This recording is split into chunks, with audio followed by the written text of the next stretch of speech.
Hi everyone. I know मैं 2 दिनों से अपडेट नहीं कर पा रही हूँ। आई एम सॉरी, बट मैं अपने रिलेटिव के यहाँ आई हूँ, इसीलिए मुझे टाइम ही नहीं मिला वीडियो बनाने का। बट अब मैं कोशिश करूँगी कि रेगुलर अपडेट करूँ। सो चलिए स्टार्ट करते हैं। लास्ट पार्ट में हमने देखा था कि विंग वांग जी को सारी सच्चाई बता देता है। तो चलिए अब उसके आगे से स्टोरी को कंटिन्यू करते हैं। अब वहाँ कंप्लीट साइलेंस थी।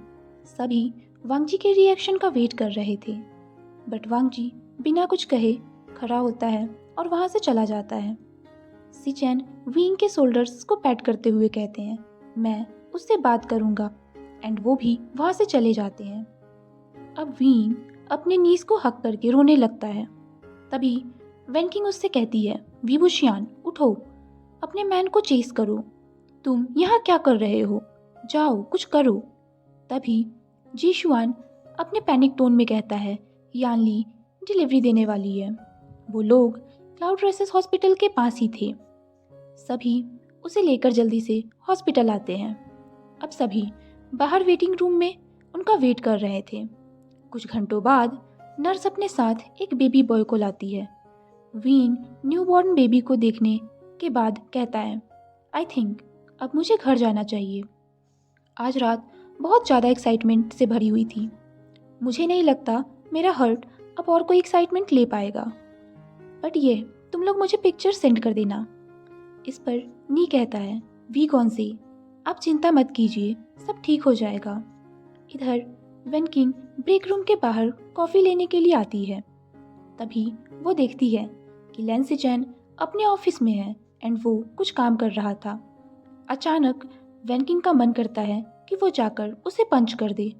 सिचैन सभी से अच्छे से बात करते हैं एंड वो सबकी नज़रों में एक जेंटलमैन है, बट वेनकिंग उससे सबसे ज़्यादा अच्छे से जानती है। वो जानती है इस परफेक्ट जेंटलमैन के अंदर एक पीस छुपा है, क्योंकि उसने उसे एक्सपीरियंस किया था जब बहुत साल पहले वो यंग डॉक्टर थी एंड सिचेन उसका मेंटर था। वेनकिंग कुछ सोचती है इससे पहले उसके कदम उसे ऑफिस की तरफ लेकर आते हैं। वह बिना नॉक किए ऑफिस में आ जाती है और कहती है, तुम सच में एक एसोल हो। सिचेन अपनी आईब्रोज को रेज करते हुए कुछ कहता नहीं है। तभी वह उसके सामने आकर कहती है, तुमने थोड़ी सी भी मदद नहीं की। एटलीस्ट अपने ब्रदर से कहो कि मेरे बेस्ट फ्रेंड ने उसे हार्म करने के लिए ये सब नहीं किया। सिर्फ तुम ही हो जो उसे समझा सकते हो, बट तुम किसी काम के नहीं हो। उसे पता था कि उसको बातों का कोई सेंस नहीं बनता है। एंड तभी वो देखती है कि सिचेन की नज़रें डार्क हो रही हैं एंड वो कुछ समझती इससे पहले सिचेन ने उसे किस कर लिया था। उसके हाथ उसकी पूरी बॉडी पे मूव करने लगे थे। किंग कहती है, सिचेन मैं अभी एक बेबी को डिलीवर करके आ रही हूँ। वो उसे खुद से दूर करने की कोशिश करती है, बट सिचेन उसे अपने पास खींचते हुए कहता है, मुझे फ़र्क नहीं पड़ता। एंड वो लोग वहीं पे इंटीमेट होने लगते हैं।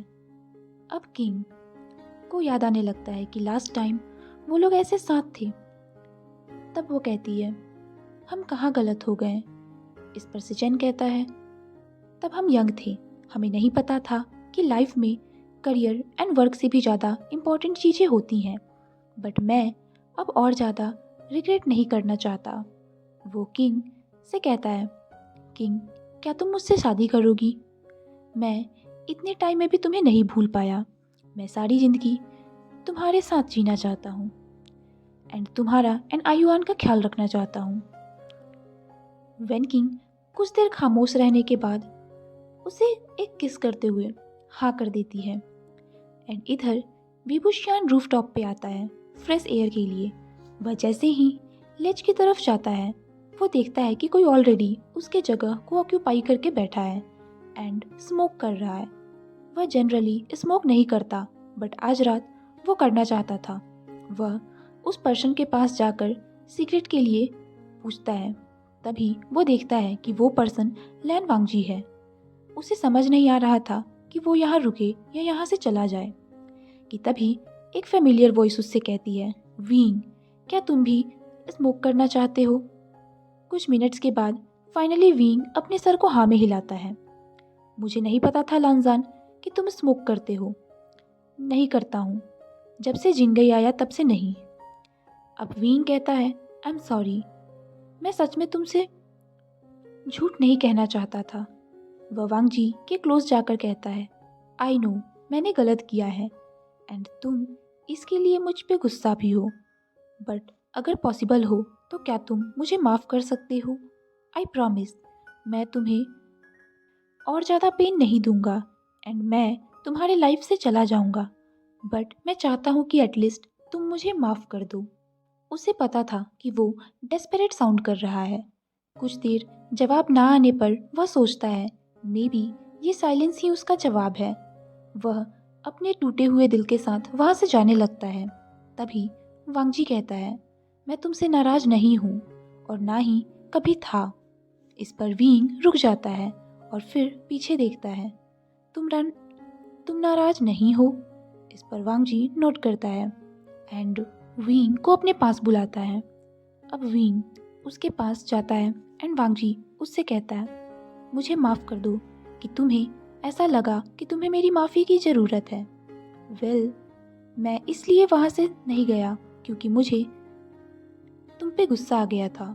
मैं ये सोचता था कि तुम परफेक्ट नहीं हो, इसलिए मैं तुम्हारे साथ बहुत कंफर्टेबल था।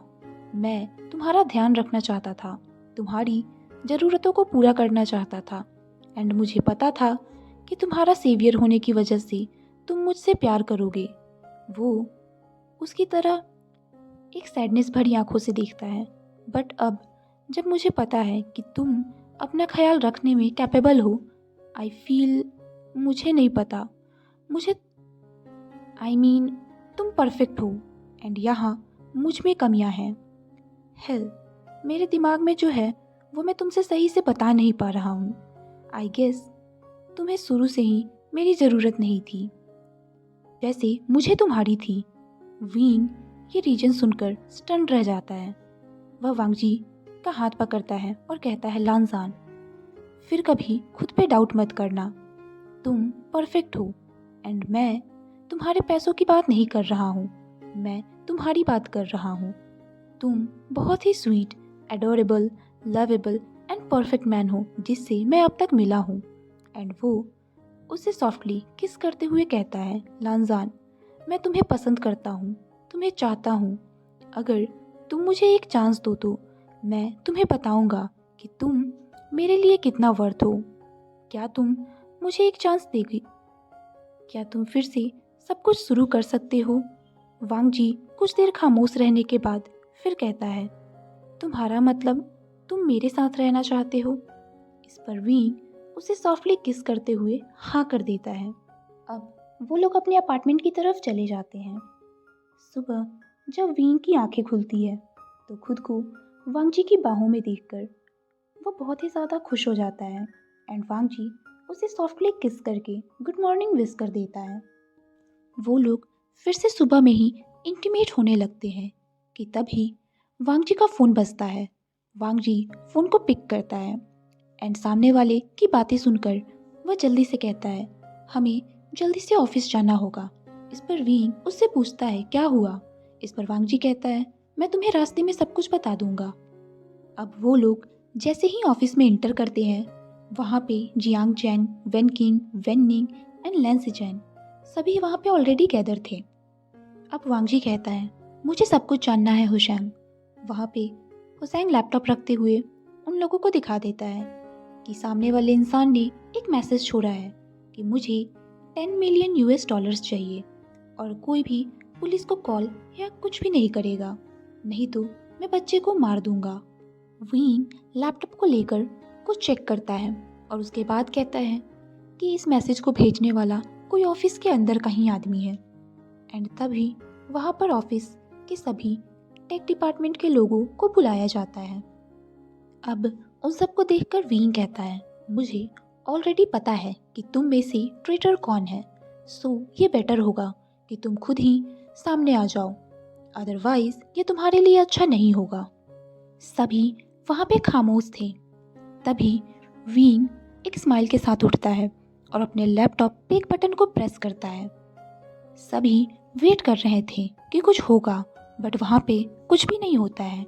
एंड तभी किसी के लैपटॉप में एक साउंड आती है एंड दो ब्लैक गार्ड्स उन्हें पकड़कर उसके सामने लाते हैं।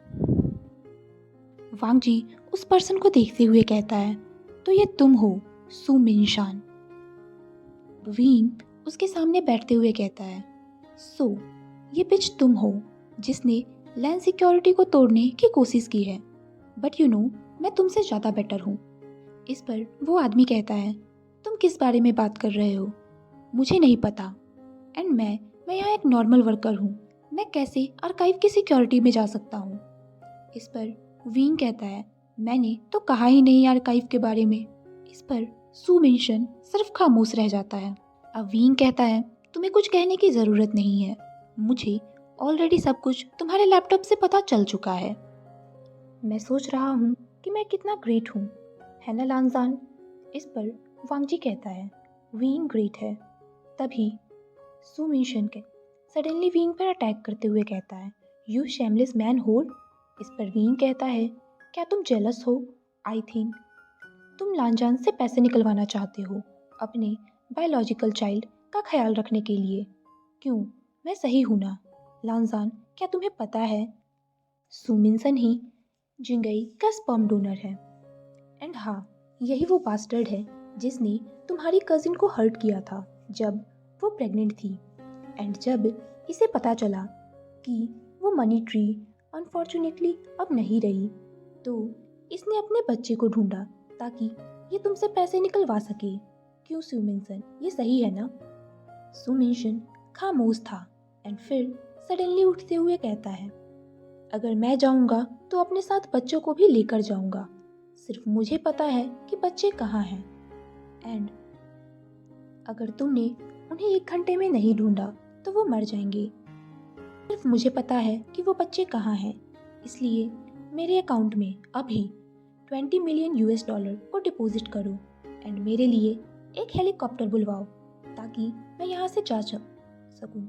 इस पर वीन कहता है, क्यों ना हम तुम्हारे लिए कुछ लड़कियाँ और सर्वेंट्स भी भिजवा दें। अभी सुमिनशन गुस्से में कहता है, यू। इस पे वीन कहता है, तुम सिर्फ ख्वाब देखते रहो, हमें तुमसे कुछ भी नहीं चाहिए। एंड इनफैक्ट हमने बच्चों को ऑलरेडी ढूंढ लिया है। तुम्हें क्या लगता है, क्या मैं इतना स्टूपिड हूँ? तुम्हें 2000 साल और लगेंगे मुझे बेवकूफ़ बनाने में। इस पर सुमिनसन कहता है, क्या ये इम्पॉसिबल है? विभूषियान स्मित करते हुए अपने ईयरपीस को टच करते हुए कहता है, गुड जॉब चेंग, अब वहाँ पे पुलिस और एम्बुलेंस को लेकर जाओ। अब वीन वांगजी को हक कर लेता है। तभी वांगजी कहता है, तुम्हें कैसे पता था कि ये सब कैसे करना है? मैं बहुत डर गया था कि जिंगई का फादर। तभी वीन कहता है, लांजान, तुम जिंगई के फादर हो और हमेशा तुम ही रहोगे। एंड हाँ, मैं एक चालाक आदमी हूँ, इसीलिए मैं आसानी से झूठ बोल सकता हूँ और लोगों को मैनिपुलेट कर सकता हूँ। क्या तुम अभी भी मुझे पसंद करते हो? इस पर वांगजी कहता है, मैं हमेशा वीन को पसंद करता हूँ। इस पर वीन कहता है, तो चलो अब हम बच्चों को घर लाते हैं। बच्चे सही सलामत थे और वो सुमिनसन के ग्रैंडफादर के पास थे, जिन्हें अपने ग्रैंडसन की स्कीम्स के बारे में कुछ भी नहीं पता था। सुमिनसन को 15 सालों के लिए जेल हो जाती है। आयुआन और जिंगई की किडनैपिंग के 1 मंथ बाद लैंसिचेन एंड वेनकिंग की वेडिंग हो जाती है। सो आयुआन, अब तुम्हारे पास मॉम एंड डैड दोनों हैं। तुम्हें जल्दी बताऊंगा कि मेरे पास भी दो डैड हैं। जिंगई ये युआन के कानों में कहता है एंड वो लोग हंसने लगते हैं। तभी जिंगई कहता है, मैंने बहुत मुश्किल से जियान गगा को अपने डैड के लिए ढूंढा है। बुशियान पीछे से आते हुए कहता है, तुम बॉयज क्या बातें कर रहे हो? इस पर जिंगई स्वीटली कहता है, जियान गगा, आपको जल्दी पता चल जाएगा। अब फ्लैशबैक दिखाया जाता है जहाँ एक दिन जिंगई अपने फादर के ऑफिस में आया हुआ होता है एंड वो अपनी बेबी सिटर से भागते हुए एक कमरे में जाकर छुप जाता है, जहाँ वो वीडियो कॉल पे एक इंसान को देखता है जो बहुत ही ज़्यादा ब्यूटीफुल था। जिंगई उसे बहुत ज़्यादा पसंद करता है। एंड तभी वो इंसान उधर से कहता है कि मैं अभी थोड़ी देर पार्क में ही रहूँगा। एंड तभी जिंगई अपनी बेबी सिटर से जिद करता है कि वो उसे उसी पार्क में ले जाए। एंड उस पार्क में जाने के बाद जिंगई हर जगह आसियन को ढूंढने लगता है। एंड तभी उसे फाइनली आशियन वीन वहाँ पे मिल जाता है। और ये सब जिंगई का ही प्लान था। और यहीं पे ये फैन फिक्शन ख़त्म हो जाती है। I hope you like it. Thank you.